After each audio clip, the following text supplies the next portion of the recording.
Hey guys, welcome back to Vertical Momentum. I am your host, Richard Kaufman, also known as the Comeback Coach. Guys, if you are in sales or if you own a business, you need to hit that subscribe button and that like button because you're going to want to listen to this episode and save it because we're going to be talking about this truly amazing book, Changing the Game. My friend Glenn wrote this book. He's an author, speaker, sales trainer. He's the Swiss Army knife of sales. Glenn, welcome to the show, my brother. My brother from another mother from Canada. How are you? Oh, I'm awesome, Richard. Thank you so much for having me. Great to be here. Oh, it's truly amazing. Like I said, this book has been earmarked, marked in, tore up. This book is amazing. I've been in sales for 33 years, and I love some of the things that you talk about, and I can so relate. So we're going to hop into that. Awesome. But tell us a little bit about you, where you come from, and how you became the man you are today. Sounds good. Yeah, so I grew up in Niagara Falls, Ontario. Believe it or not, near the falls. I actually grew up. The funny, craziest thing is in a motel, right? And I didn't actually live in a motel. I lived at a motel. My parents had a house that was joined on. You've seen a million of them driving around North America. The house goes this way, the motel goes that way, and we lived on Lundy's Lane, which is the famous street in Niagara Falls where all the tourists are. And I grew up serving customers, and I started working in the office at 9, and then later I fell in love with electronics, and so my dad thought I was going to install car stereos for a living, and my dad says, "No, I think you're going to go to college and learn, the proper ins and outs of transistors and whatever." So I went to college for electronics, and I went and took a job with the government. And after 3 years with the government, my boss pulled me aside and said, "Dude, you're in the wrong field. You need to go get a job in sales." And I really didn't really question why. I had a lot of respect for the guy, and so I just started looking for sales jobs, and so I applied for one, and got an interview, and I went for the interview. And then the next day I started phoning the guy and his secretary at the time. And I said, "Hey, did you fill the position? Did I get the job? When can I start?" kind of thing. And he's like, "No, we didn't do it yet. We're still interviewing." And then I kept doing that every day, morning and afternoon from my government office. And about 10 days later, his secretary called me and said, "We're sending you to Montreal for another interview to the partners in Montreal." And there were 4 owners of this company, sales company. And at the time, I was driving around Ontario, Canada, fixing electronic things for the weather service, for the Canadian Weather Service called Environment Canada. And I drove the crappiest like Chevy car you could imagine. It was like a Chevy, I think Chevette it was called or something in the 80s. Remember, yeah. Yeah, tiny little thing, crank windows, had no air, right? No air conditioning, no radio even. It was just basically the crappiest tin box you could imagine to get you from point A to point B, right? And so I get to the Montreal airport, and the owner picks me up. He's driving a BMW 750, right? And I'm like, "Oh, wow, I need a job in sales. Definitely need a job in sales." We pull up to their office, and there's like three BMW 750s lined up. They all had them. They had matching cars with license plates 1 digit apart. And so try to make the story a little shorter, they hired me. And then it was funny. The owner guy in Toronto says, "We never really wanted to hire you. You weren't at the top of the list. You weren't even on the list." And I'm like, "Well, why am I here? Why'd you hire me?" And he said, "Well, after 10 days, you're the only guy that followed up twice a day. And we figured that if you're going to follow up for the job twice a day for 10 days, you're probably going to follow up with the customers to keep your job." And I said, "I guess so." So they gave me the job, and I worked for them for 5 years. And just before my 30th birthday, I brought them a business proposal to spin off a business to go after some technology that I thought was up and coming. And they said, "Oh, bring us the plan. We'll show you how it won't work. You're better off just to stay here." And the next day I quit. And the funny part about it is I'd only been married 6 days at the time. And I had to go home and tell my wife, "Oh, honey, by the way, I quit my job to start a business." And she's like, "What?" And but I started a company on this newfangled technology, which no one thought would ever take off, called the cell phone, right? And I mean, of course, that never went anywhere. Who needs a cell phone, right? And I ran that company for 15 years, and then I sold it. And then the deal that I did with the new owners, it actually, I was a good salesman, but not a good mergers and acquisition guy. And I really sold to a crappy partner, and the shares they had given me in the business, they ended up becoming worthless. And ultimately we all lost our jobs, and I lost all my 15 years of work, and I had to start over, in my 40s. And so in 2007, I restarted a similar business with a different partner. And the funny thing is, a few months ago, we sold our company again after 15 years. Only this time it was all cash to a very reputable American firm out of Washington. And and so that's how I got here to where I am. And two, three companies later, and I've been in sales since 1985. All right, so let's talk about sales, because I'm a big sales guy. When I had Robert Kiyosaki and I had Sharon Lechter on the show, and we talked about how back in the 70s and 80s, if you wanted to learn how to be a great salesperson, you went to work for Xerox and you went to work for IBM. They had some of the best sales classes. So okay, you pull in, there's 3 BMWs, there's a Chevette, and then you get hired. So what kind of sales classes did they have you go to?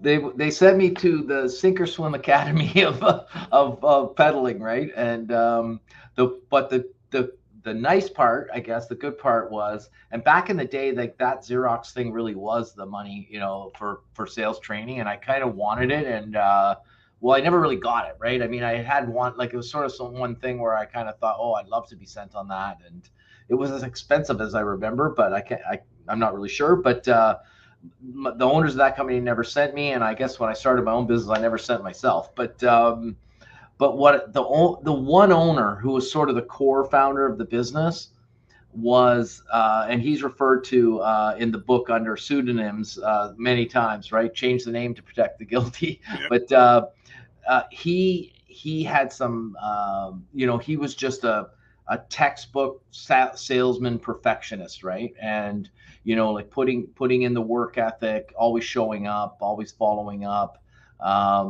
And really, I just emulated what I saw from him. And then being that I was kind of lazy, I tried to adapt it to figure out how I could cut corners and still be successful. And so I'd make up my own techniques that I could, and so I learned a lot from him and some of my coworkers.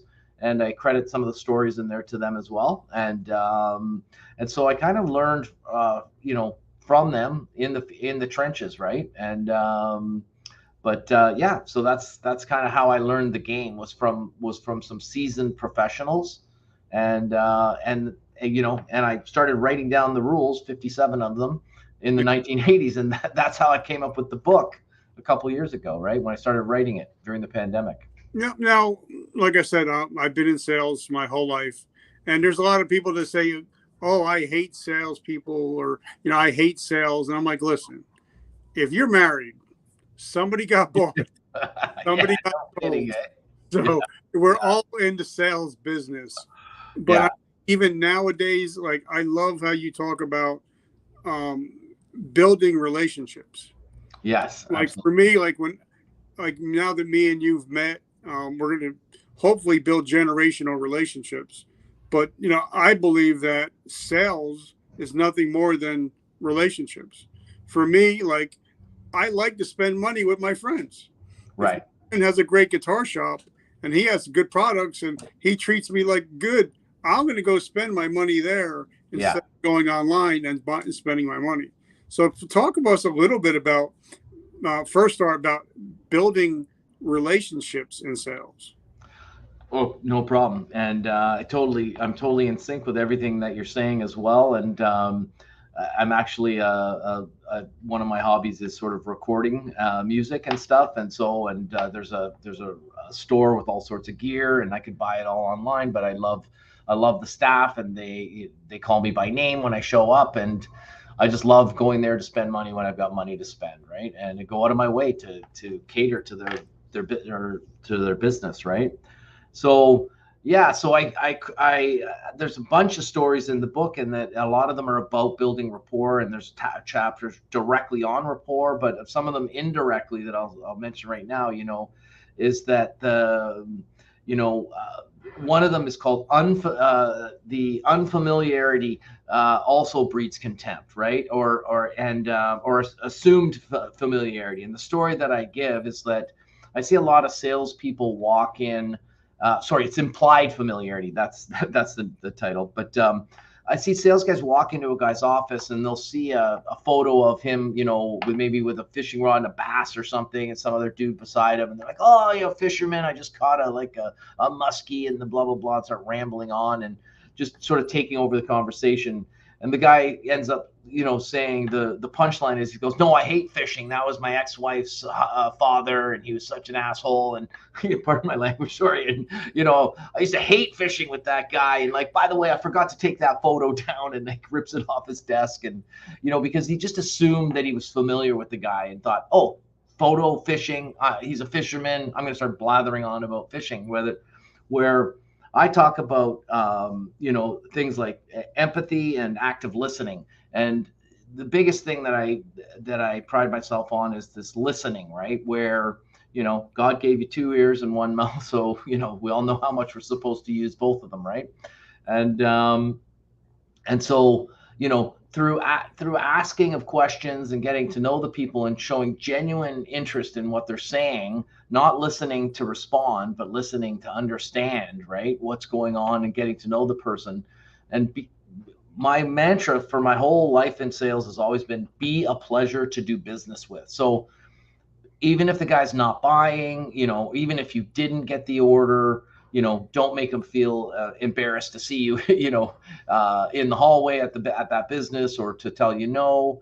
And to me, it's all about the building of the rapport, and that's where the friendship, with them starts. So that, if you bumped into them at Home Depot, they would, they'd stop and want to chat with you. And when it came time to buy, you've got all those boxes checked, and they want to do business with you. Hopefully, your product measures up. And and on empathy, I always mention it, and people say, oh, I always show empathy or whatever. And I say, well, you should always check yourself on that and make sure, because a lot of times what we do, especially men, they sometimes they go home and their wife's upset about something, and their wife will say something, and you'll sort of say, oh, that's okay, tomorrow's another day, and these cliche kind of sayings, which really just makes your wife madder at you because you're not listening, right? Mm-hmm. And all she really wants is to be heard, right? She doesn't need your answer. Your answer's probably no good anyways. And when people get cliche responses back, then this sort of like, hidden, screen comes up, and they're like, this guy's not really listening to me, doesn't really care. That's just some pat answer. He just wants to start showing me his product and get on with it, right? But when you truly listen and show empathy and put yourself in their shoes, the guy's telling you maybe he got a fender bender, or maybe, something happened, maybe his dog died or whatever, stop everything and just feel what it would be like to have your dog die. You know what I mean? That's, and build the rapport and say, you know what, today's probably not a good day. Let me come back next week. That kind of a thing. Right. And that's how I've always used the built rapport with my customers.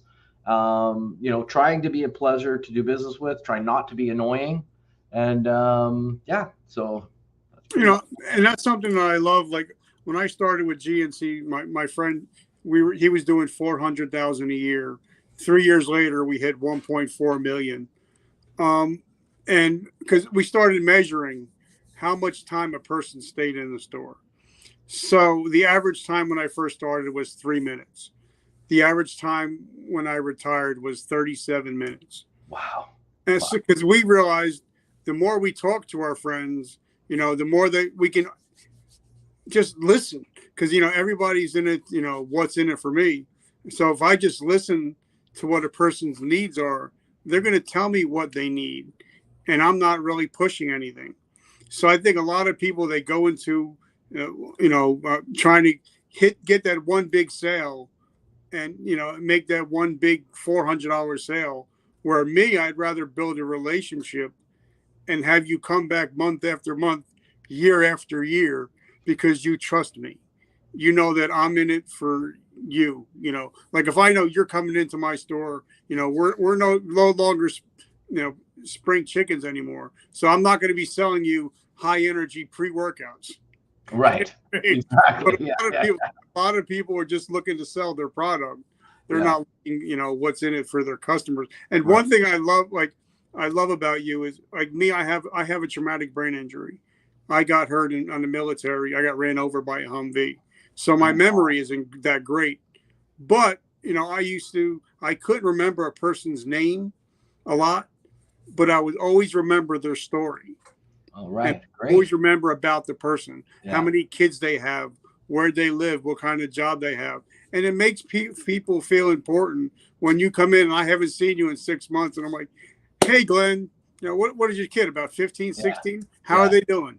Exactly. That's amazing. And I That think makes a huge difference. it gets lost in today's text message and email world that we live in.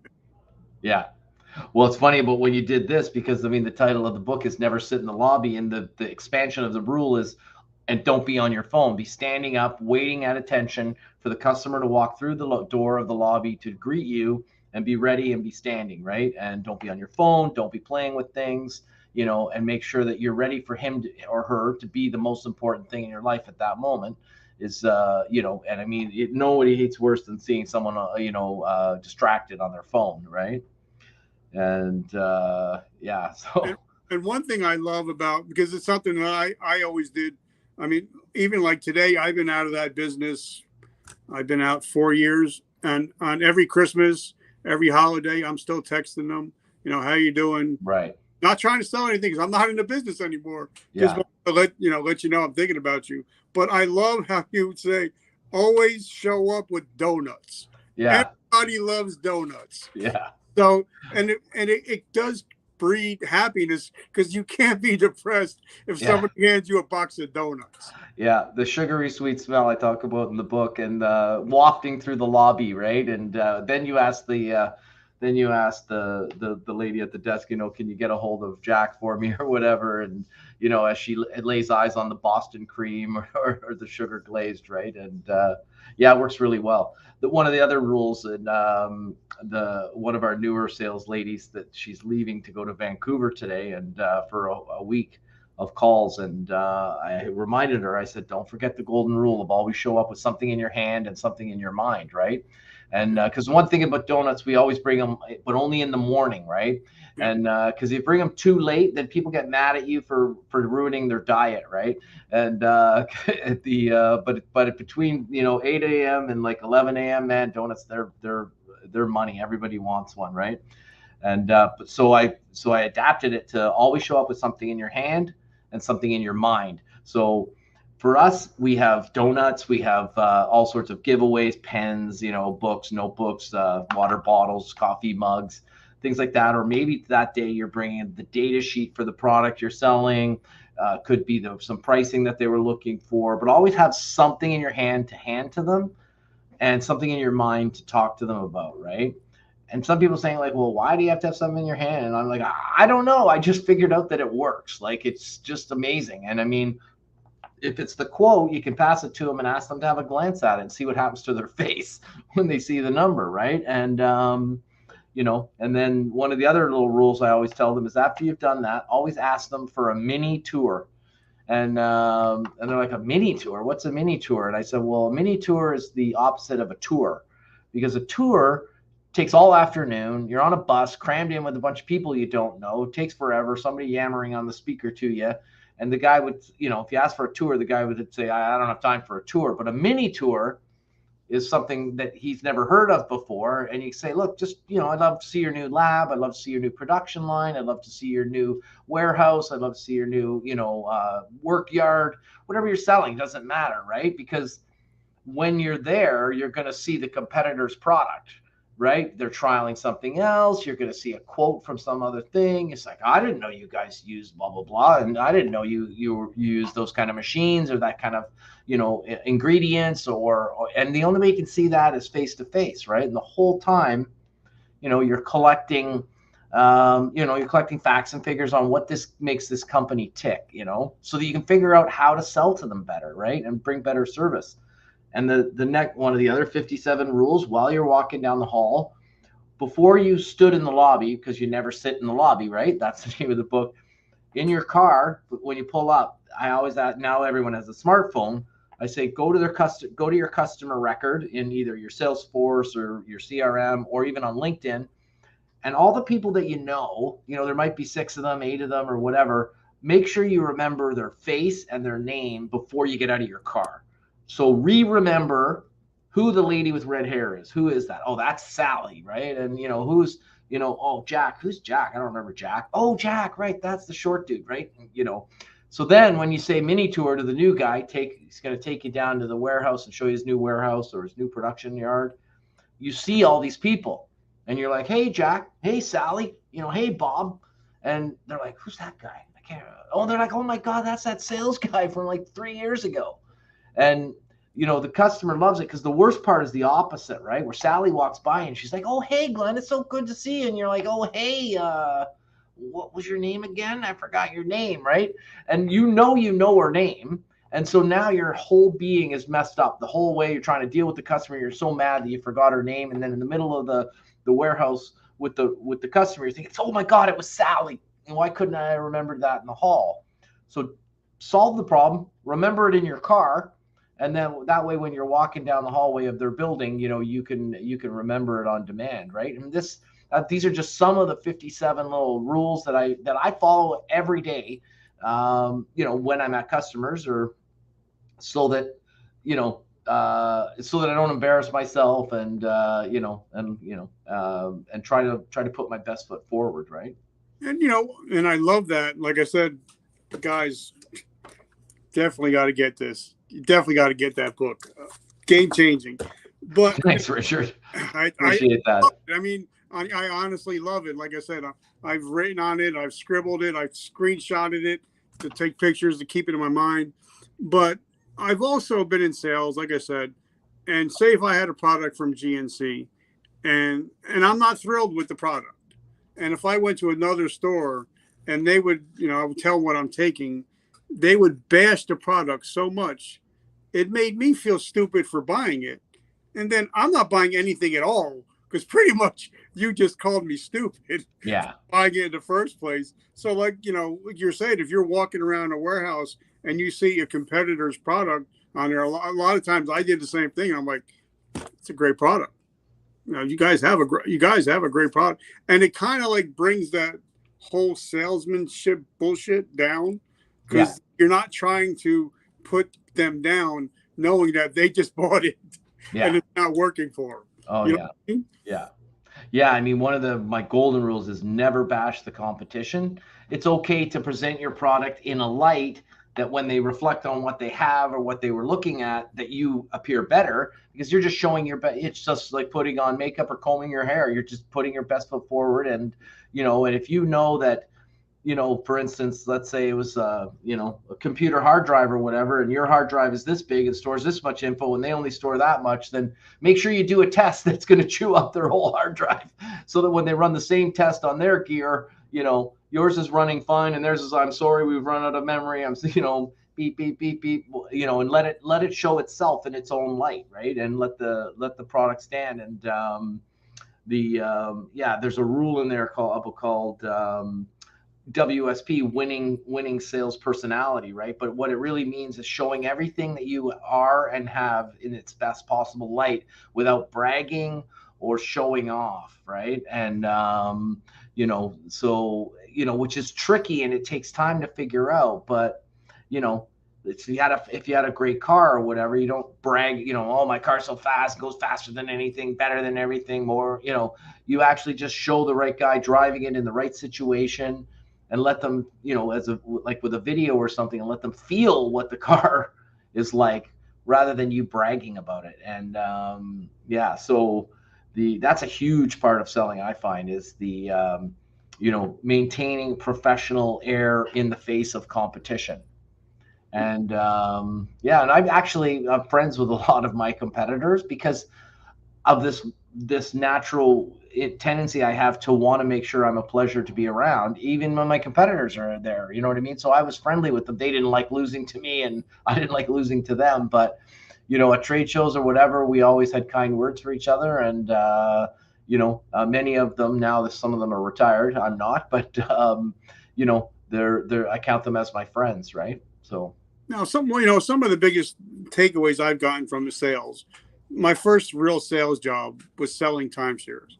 We know how hard timeshares are, and they give you like a hundred tours or whatever, and I didn't sell one, and I'm like, I guess I just suck at it. And my manager says, "Well, do you own one?" I'm like, "No." He's like, "There's your problem." He's like, you're not selling it because you don't believe in it, because you don't have one. Yeah. So I bought a timeshare. I sold it to myself, and I still got it today. And I went on a vacation to Disneyland. I came back. I sold 6 the first week. There you go. Wow, that's incredible. Well, because I knew what it felt when I was asking for that credit card. I knew what it felt and how the person's going to feel when they took their kids to Disney. I knew, when they say, well, time's tough. Yeah, well, time's tough for me, but spending time with my family in Disney was kind of easy. So I kind of crushed it. But then I also realized, every time I go out to buy a brand new car or cell phones, like we're talking about, I always ask, first thing I ask, let me see your keys. I'm here to buy a Dodge. Let me see your Dodge key. Oh, I drive a Honda. Get me somebody else. Because if you don't believe in, you're trying to sell me a Dodge. You don't believe in a Dodge because you don't have a Dodge. Yeah. And cell phones. Like if you have a certain cell phone, and I'm at Verizon, and you're showing me something else. It's kind of like, if you don't believe in a product, how can you expect me to believe in it? So about that's super powerful. Well, what you're saying about the timeshare, I mean, that really resonated with me. And also, I mean, that's how I could see how you practice empathy, right? Like you said, now and you can relate to how someone feels, right? About going to Disney World, or your kids light up when they see Mickey Mouse and what have you, right? And so sorry. So how did you want me to address it? I wasn't sure what the question was. And my thing is, a lot of people, they sell stuff just to make money. Right. They're not sold on the product. Oh, okay. Yeah. Got it. Or a lot of times they don't use a product. So when you go to ask them the details, well, I don't know. Let me get back to you. Okay. So those people, unfortunately, I let them go, right? And like now the things that we sell are not really things you can take home, right? Because we sell antennas that are up on cell phone towers that help to propagate the signal. But if you don't love wireless, if you don't love the tech, then you're not the right person, because you got to be passionate about it, right? And so if I was selling cookware or whatever, I better have and use that stuff every single day, just like you said, and be passionate about it. And if I'm like, I get Uber Eats every day, I don't cook, well, you're probably not the right guy for me, and probably not the right guy for the job. And I go so far as it's kind of I try for all my titles to be kind of quirky and funny, right? In a way, and like strange and memorable, right? And one of them is called greed-based learning, right? And it's like, what do you mean by greed-based learning, right? And I said, well, that's how I learned how to, how when we were selling about 400 different products from about 40 different companies, how I learned each one of them in a timely manner, so that I could sell them. And so what I ended up doing was, I didn't try to learn any of them. I just worked on trying to generate interest. And then the moment somebody had interest in one of the 400 different products we had, I was green at the time, I would say, oh my God, that was, $10,000 product or whatever, and I get X%. So I'm going to make a certain amount of money. All of a sudden, my greed, step one, kicks in, right? Wow, like that's going to be worth X money. Now all of a sudden I'm interested. Then I call the factory we were selling other people's products, right? I call the salespeople at the company we were selling for, and I say, okay, tell me the top 5 things about this product. Help me, become a good ambassador for your product. And they'd say, look, you need to do this, you know, need to know this and this. And because I was so excited about the money and the, you know, getting a deal, you know, and those sort of things, I was able to remember it effortlessly. And it's just like a car. You brought up the car thing, right? If people are like, well, I don't know if that makes sense, or I don't know if that would work for me. And I'm like, well, when was the last time you bought a car? And did you look at more than one car, right? And I mean, tell me the truth. When you went home to tell your wife which car you wanted, tell me you didn't have the specs of every one of those cars you looked at memorized, you know, for that week you were selling your wife on the Chevy, the Mustang convertible, whatever it was. And they're like, well, yeah. And I'm like, well, how'd you do that? Do you remember all those specs now? You're not a car guy. And they're like, well, no. And I'm like, right. That's greed-based learning, right? Like when you have a vested interest in it and you can get passionate about it, learning becomes effortless. And so that's the tech and the technique that I use and how I teach my guys to think about it. And not to get so overwhelmed with trying to memorize things that don't have any relevance at that moment, right? And so for me, it's all about being passionate about what you're selling and believing in it. The other thing is that I also recommend people's, you know, it takes time, but if you're not selling the number one or number two product, I recommend you actually get a new job, because we have a saying is I'd rather be last than second, because it takes as much effort to become in second place as it does to come in first place, but the winner takes all, right? The only one order is going out. And it's so if you've got a close product and you're constantly having to battle it out in the field with them and do demos and leave trial units and do whatever, and then they're always buying the competitor, you know, it'd be easier just to say, hey, I already know they're going to buy brand A, and just say, I don't think we're the right fit for you. I think you're making the right choice and move for a different customer, right? Be last.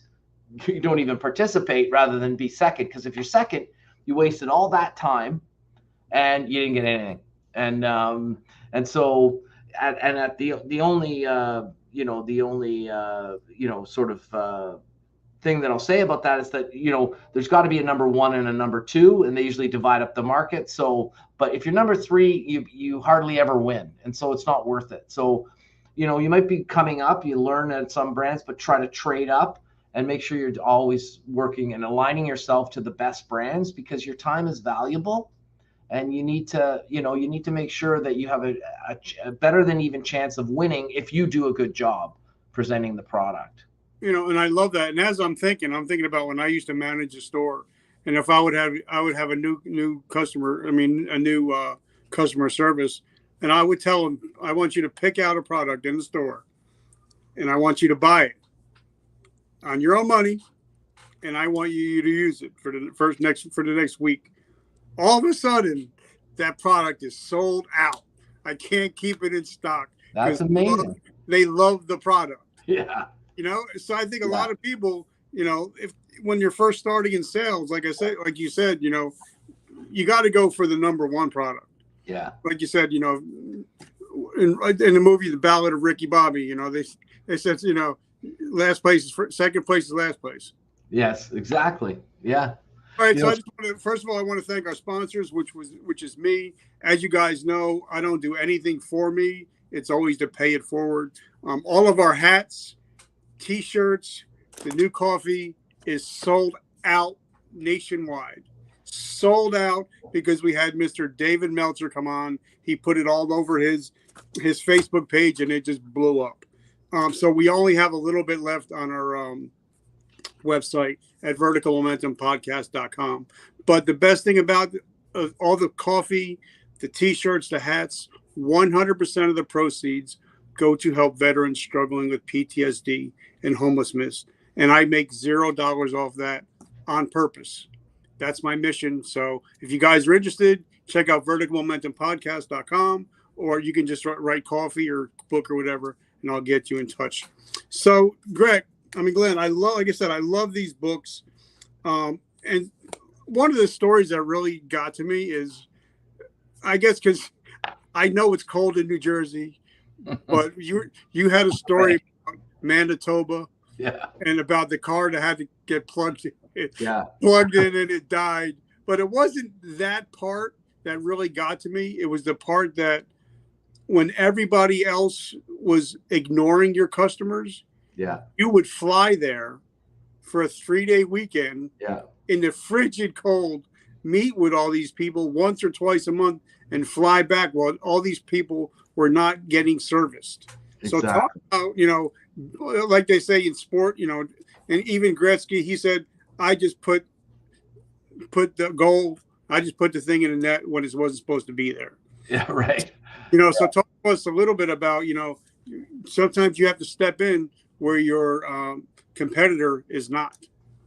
Exactly, yeah, and there's all sorts of little you'll find as you maneuver around the book. And one thing about the book too is the nice thing is that you can flip to any section, any page at any time and read just one little factor, and then put it down and flip around. You don't have to read it all from beginning to end. You can move it around. You can reread, factors and remind yourself, because each one stands alone, but together they all flow into your sales, strategy, right? So that's one of the cool things I like about the book. And I love the Winnipeg, Manitoba story. And if you're from different parts of the U.S., we're up near the Canadian border, how cold it gets, and Winnipeg is no different. And it gets darn right cold, and it gets, their summers are short. They're beautiful summers, but they're very short, and their winters are long and dreadful. And so what I realized, I before I sort of perfected the Winnipeg thing, I had learned the 80-20, 20-80 rule that's in the book too, which is basically, if there's a dominant competitor that's taking all the business from the biggest customer in your territory, well, they're probably not servicing all of the little smaller guys right around that guy, because they're so busy taking all the orders from the big guy that they're ignoring the other ones. They'll take their orders without any work, but they won't work for the orders, right? So what I would do is, at companies like Honeywell, I was, honestly, I was the number 2 brand. And so, and the number 1 brand had a contract with Honeywell. And so I could only really get the dregs in Honeywell. But around Honeywell were all sorts of companies that built things for Honeywell and smaller, I call them feeder accounts, right? And so what I would do, I was go and spend a little bit of time on Honeywell, try to knock on, chip away at the edges of what I could get.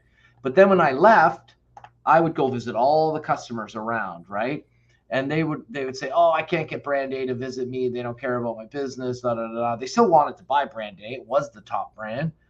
But I would over service them, right? I would show them empathy, active listening. I would become friendly with them, and I would show up on a regular basis. I would consistently see them. And in the end, they were saying, look, I mean, your product's just as good. Your service is 10 times better.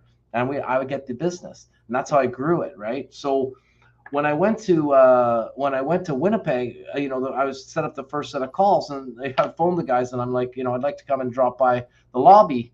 I got something in my hand, something in my mind. And they're like, you're coming to town? And I'm like, well, yeah. And so I'd fly in, and I knew that I was going to come back like 6 weeks later or whatever. And so whenever there was anything, that came up during the meeting, instead of saying, oh, I'll send you that, I'll email you that or whatever, I say, hey, why don't I drop it off? And they'll say, drop it off. Like, are you from Toronto? And I'm like, well, yeah, but I'm going to be back in 6 weeks. So I'll just bring it. I'll bring the unit. Why don't I bring you the unit and you can have a look at it or whatever? They're like, oh, okay, that's amazing. And so during each one of the visits, my next trip was almost fully booked with follow-ups, right? And whenever there was downtime or the meetings were shorter or whatever, then I would do cold calling, or I'd find a new customer maybe to try to get a hold of, hey, I'm in town. Just want to meet you in the lobby for a minute, and walk in, something in my hand, literature, something in my mind. Hey, what do you guys build? Can I get a mini tour? And I just kept doing it over and over again.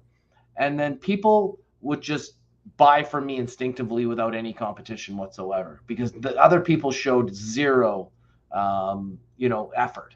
They would service it from Toronto, multiple 3-hour flight away, but they weren't gonna fly. Or they'd say, wow, I know Glenn's got all that business in Winnipeg because I heard about this or that or whatever. They fly in once, and they say, well, I'm here to steal all the business from Glenn. And they're like, well, Glenn's been here every 6 weeks for the last 3 years. When are you going to be back? And they're like, well, no, this is my only trip this year. I'll be, and they're like, okay, well, you take off, take a hike, buddy. right? And they go back to their boss and they say, no, there's no business in Winnipeg. It's a fluke, right? Yeah. But of course, one of the rules that you have to see in the book is make sure you plug in your car because it won't start the next day if you don't, right? The block heater. All right. So two other things I want to talk about in your book. As you can tell, I love it. So. Oh, thanks, Richard. It's amazing. Yeah.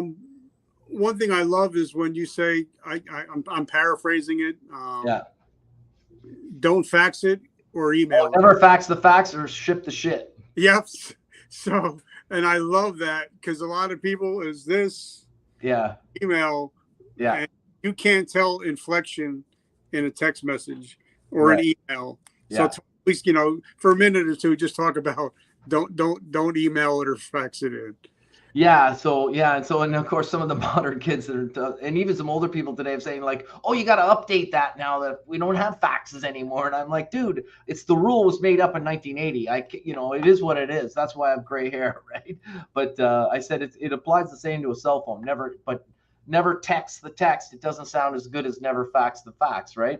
And that's basically when a customer asks me for something, I have my own territory. I'd say, no problem. I'm going to be in that area tomorrow. Can I drop it off? And they're like, well, no, just like email it to me or whatever. Like, don't bother. I go, well, I'm going to be there. Like, why can't I just drop it in the lobby? And they're like, okay, fine. Drop it in the lobby. And then, but I'm really busy. And I'm like, okay, fine. No problem. No pressure. Then I show up, box of, lovely donuts for the lady at the front desk. And they say, oh, I'm here to see Bob. I've got his quote, right? And she's like, well, is he expecting you? And I go, well, yeah, he asked for a quote. And she's like, okay, Bob, Glenn's here with your quote. Oh, he also brought some donuts, right? And he probably forgot that he told me that he was too busy to come down. And 95% of the time, he'd come down to get the quote. And once he came down to get the quote, I would show him the quote. And I'd say, hey, what do you think of it? Take your time, but what's your first gut reaction? And or if he gives me a bit of time, I'd say, how about a mini tour? And I'd practice all the rules and just over and over again. Same rules, same time. And same thing with ship the shit. We were selling equipment, and we always have, right? And a lot of times our sales guys, they would have to do demos. They're too lazy to drive it to the customer and show them how to work it. So they would ship it, right? They take it to the back, say to the freight shipping guy, ship it to so-and-so, blah, blah, blah. They maybe call the guy and say, oh, it's, you got it for a week, and let me know if you have any questions. Not me, man. You want a demo? I'm dropping it off. I'm plugging it in, and I'm going to show you how to work it. I want to make sure that it's thing. And then I would make sure that I would create an excuse that I had to be back in their building for someone else or for something else very quickly within a day or two so that I could check on it, because most times they just let it sit.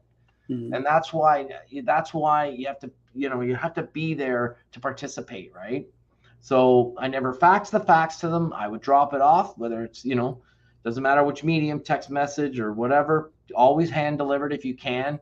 And never ship the shit, never ship in the products to them, hand deliver them, show them how to work and keep following up, drop it off in person, visit them halfway through, make sure they know how to work it. And when you pick it up in person and figure out, and also look along the bench and see what other instruments are there or what other cars they're test driving or what other, it doesn't matter, whatever products you're selling, the competitor's probably sitting alongside it, right? So you can, what you're competing against. Okay, so now I'm in the third iteration of this book. Keep coming back to this chapter. Yeah. The Power of Three. I don't know. I am very attracted to. I love this chapter, and I keep coming back. That's why I got it circled. Yeah. It means a lot to me, and I don't know why, but it seems to me that's the one chapter I keep going back to. Talk about the power of three. Yeah, I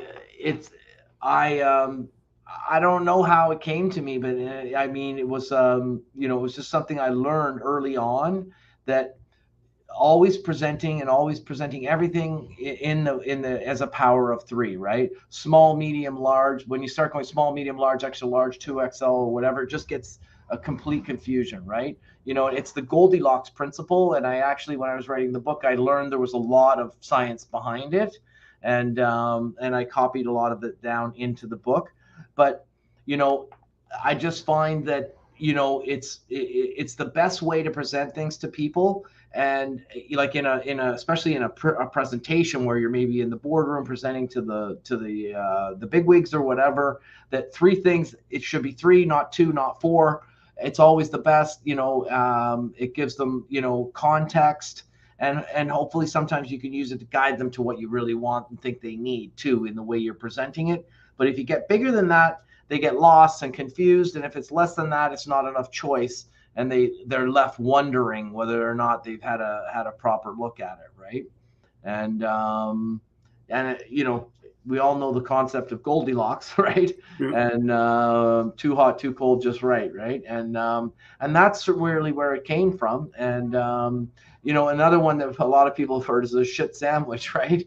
And when you got to give your employee crap, right? You give them two pieces of two compliments, right? Which is the bread on either side. You give them the shit in the middle, which is, by the way, you've been late 3 times this week. You gotta pull up your socks, right? And Yeah. but always coach it, and again, that's the power of 3, right? And Yeah. I think the reason why it hit me because like we used to have sales. Say if it was a pre-workout, we would have the cheapest one for like $20. We'd have the middle one for like 40, and we'd have the big one for 80. And the large one would sell out every time. And I think it's because people really didn't want the cheap one. And then they're like, well, that one's got to be better. Right. I mean, even I'll just take the best. Quality, but our minds think, okay, more expensive has got to be better. Like for me, I don't know anything about pocketbooks, but my cousins, they love Fendi's and I'm like, what's the difference? It's a book. But for them, it's because it's like absolutely, yeah, no. So I don't know. It just that one's kind of weird, but it works, right? And so I always try to tell my people when they're, how do I present this, Glenn, or whatever? I always say, always present it as the power of 3, right? Yeah. And together when I stack, and I always refer back to, like, I fall back on them like crutches. Like that's how I, get through all of my presentations, because I just go to my first principles. So I'm never scared or paranoid going into a meeting, because I know I have all my little legs that I can stand on, to draw upon. Right. And So talk to me, because for me, like my book hit #1 on Amazon twice. Thank you for my listeners. In the addiction circle. But for me, it was my story, but it's also a book on talking about recovery and mental health. So what was the impetus for writing your book? And was it hard to write your book, or did it just come easy? So, so I wrote the rules down starting in the 80s, and I used to rhyme them off to people, and they say, oh, you should write a book, right? And I always said, oh yeah, I should write a book, right? And I tried at, maybe 10 years in or whatever, right? And it was really tough, and I really just didn't I didn't know what to do, and I never went anywhere, right? But I always had the same little notebook that had all the rules in it, right? And which I called factors.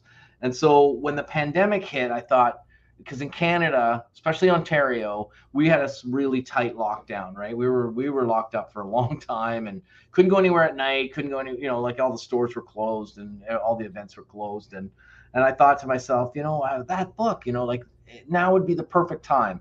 And so, excuse me. So I researched, how to write a book, and I listened to a guy, and he was, a coach, and he said, look, just commit to writing 500 words every day, and just don't do anything until you've done your 500 words, and then you will get your book, right? And so, and I thought, well, I can't do it every day, but on the weekend I can do 2,000 words. So I said, I'm going to write 2,000 words every weekend until the book's done. And that's what I did. And, some days I wrote 4,000 because it was flowing, and sometimes I had to push myself, but the rule was I had to get to 2,000 words. And as I like to tell the joke, when I got to 75,000 words, I stopped, and then I hired an editor to review it. And she said, Glenn, you can't swear that much in a book. And I'm like, oh, and so she took the F word out and sent it back, and I had 71,000 words. And that's how long the book is, 71,000 words with only 3 F words and and a couple of God damn it's and whatever, and that's it. And and so I just wanted to get it done, with having nothing to do because every place was closed, it was a great chance. Some people, came up with other hobbies and whatever, and I just decided that's when I was going to write the book, and that's how I got to it. Okay, now, like yesterday, I interviewed a gentleman. His name is Dr. Patrick Flynn, and he wrote a book it's called I Disagree. And he talks about how, and it's going to be very controversial when it comes out, about why not everybody dies from COVID. So Right. Yeah. Oh, yeah. So he wrote a book called I Disagree. Yeah. Pissed a lot of people. Oh, yeah. So Yeah, when you write a book and it doesn't go down the mainstream, what has been people that have bought it? Have you had any blowback from it? Nothing, no real blowback that really affected me. The only thing was a couple of people were like, I don't know what they were thinking, but they were telling me, your story's too old. You have to update it. And I'm like, it's a story from when I was 26 years old. How can I be any other age than 26, which was the 80s, right? Like, and they're like, well, people won't be able to relate to it. And I said, and honestly, I just think they just sort of jumped to a conclusion, because in the story, I do try to modernize it, like talk about a fax machine and then I relate it to smartphones, that kind of a thing. And a couple of people said, well, nobody makes sales calls anymore, right? And a couple of people have said that. And I said, well, you are correct. There are lots of industries that do things kind of like virtually and online, but we're selling like $100,000 instruments, and I can assure you beyond a shadow of a doubt that that stuff doesn't get sold until we visit the customer and show them how it works, make sure that it works, and so it's not for everyone, right? I mean, because I'm all about showing up, something in your hand, right? And so that's really the only blowback that I've had, is people that don't want to get out of their chair and make a sales call. And you just got me thinking. I'm sure that nobody's out there buying a Lamborghini on Carvana. Yeah, exactly. That's my point. I never thought about that. It's like, wow, that makes a lot of sense. Exactly. So, last question is, how do we find you? How do we support your mission? Where do we pick up the book? Awesome. Yeah, the easiest way is just go to my website, glennpoulos.com. So GLENNPOULOS.com. All the links are there. There's some freebies there. There's a great thing on making presentations to customers, to your boss, whatever. It's called the Punch, Perfect Pitch, and Close. It's a guide. You can download it. It's very cool. I spent a lot of time on it, on how to make a great presentation. Talks about the power of three. And I welcome anyone to come, and they can click to my all my different socials. I'm pretty active on all of them, and I'd gladly like to hear from anyone with any thoughts, comments. They want to talk about any parts of the book or anything in general. I'm always welcome to chat and to talk. All right, so now I usually ask one question, but that's my last one. But I had one of the Iron Chefs on a while ago. His name is Simon Majumdar, and he talks about in the United States, we've lost over 100,000 restaurants due to COVID. Right. That means there's a lot of unemployed people. So the average person in the U.S., maybe Canada also, they don't have a whole lot of time because they're busy trying to put food on the table. So if you ask somebody to do something in 7 days, they're never going to get to it. But if you ask somebody that's watching our show to take an actionable step in the next 24 hours, they're more likely to do it. Yeah. So if somebody's listening to our show right now, and because I just had a gentleman on about an hour ago, I forget who, somebody just put out, FedEx just put out a report that their sales are down 20% for the year. So nationwide sales are down 20% of the year. So if you have somebody that's listening to us that they're starting to feel that, my God, we're heading into a recession, what can they do in the next 24 hours to start to get some help for them to be able to get out there and get more sales? And like you said, not just sitting in a lobby or faxing it in. Yeah. My advice, if I have only ever have one thing to say, I'm always said the same thing. And it's in the book, and I go on in detail, but it's in short, you'll only get forever to make another impression. And so when you're sitting there wondering what to do, Well, make sure that the next thing that you do is making a good impression on whoever you're making it on, right? So what I mean is like, oh, well, it's slow and I made a bunch of calls and no one's answering or whatever. And then, you kind of like alt tab on your computer over to Facebook or Instagram because you're just and then your boss walks by and he sees you like on social media instead of in the CRM. Don't do that. Like, don't do that. Like, make a good impression. Always make a good impression. When the customer asks for something, hand deliver it, right? Always do the best possible thing. And people are like, well, my mom told me I need to make a good first impression. I'm like, you do. And every other impression after that needs to be good too, because everyone is an impression. And so always be delivering your best possible impression, and do the next best thing every time. And that's how you do something in the moment, not 7 days from now, but right now. And what happens is they kind of get bored, they get distracted, they get discouraged, and but that get up and move around, do something different, come back at it, and and always take the next best step. That's always my my suggestion, right? And and if you don't know what to do next, go to someone that knows more than you and ask them a question. That's my other advice. When they're stuck and they're like, I don't know what to do, right? I said, well, go to your coworker and ask them a question and just inspire some conversation, and then go and take it over it again. That's my. I've had over 500 interviews so far, and you're the only person that has ever said that, to do the next right thing. Wow. So I want to say thank you. Thank you. Oh, Thank you. Thank you. And I think there's a difference in being busy and being productive. Yeah. Oh, yeah. Two totally different things. Yeah, yeah. Glenn, I just want to say thank you, guys. Make sure you reach out. Make sure you get this book. Make sure you get it, guys. It's truly amazing. It's a game changer, whether you're an OG like me, which means old guy, or whether you're a young guy or girl that wants to stand out in sales. Make sure you pick out the book. And Glenn, I just want to say thank you, brother. I'm so grateful for you. Yeah. Thanks, Richard. So great to be here. All right, guys. I love you guys. Remember, if you guys want the coffee, the t-shirts, the hats, it's only available on the website. Everywhere else, it's sold out. And guys, remember, vertical momentum. The only way to go is up. Take care of yourself and take care of others. All right, Glenn. Have a great week, brother. Thanks, man.